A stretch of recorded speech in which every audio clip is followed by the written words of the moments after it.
welcome to Storytime with Miss Sarah. I know some of the things that are happening right now are a little confusing and maybe a little scary, but it's important to know that there's always someone who loves you. That's what this story is all about.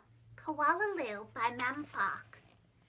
There once was a baby koala so soft and round that all who saw her loved her. Her name was Koala Lou. The emu loved her.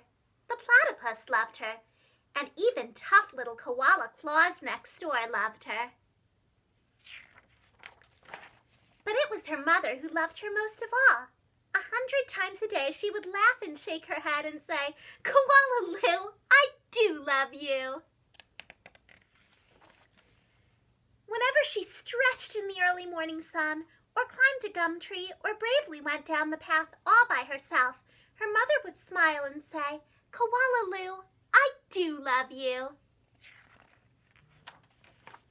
The years passed and other koalas were born, brothers and sisters for Koala Lou. Soon her mother was so busy she didn't have time to tell Koala Lou that she loved her, although of course she did. Every night as she curled up under the stars, Koala Lou thought about the times when her mother had looked at her and said, "Koala Lou, I do love you," and she longed for her to say it again. One night, Koala Lou had a splendid idea.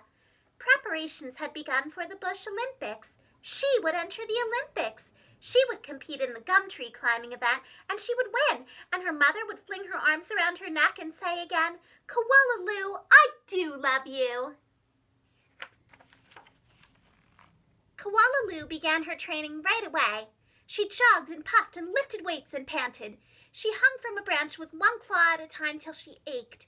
She did push-ups till her stomach hurt.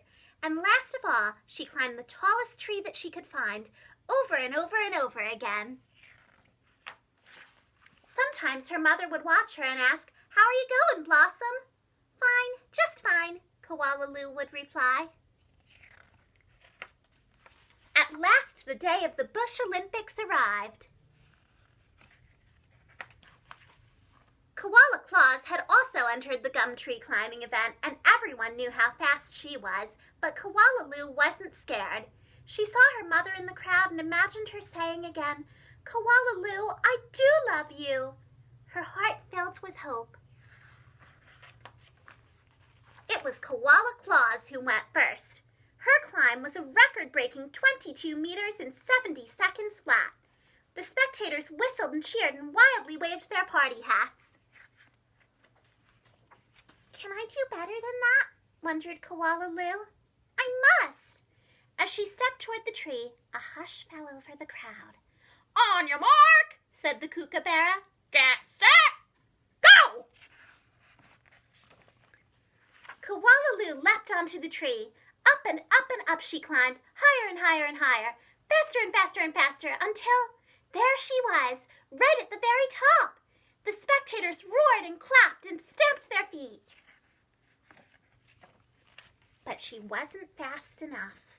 In spite of all her training and all her hoping, it was Koala Claus who won the gum tree climbing. Koala Lou came second. Koala Lou went off and hid. She heard the shouts of the Bush Olympics and cried her heart out. When the first stars of the evening appeared in the sky, Koala Lou crept home through the dark and up into the gum tree. Her mother was waiting for her. Before she could say a word, her mother had flung her arms around her neck and said, "Koala Lou, I do love you. I always have and I always will." And she hugged her for a very long time. Thank you for listening. Goodbye.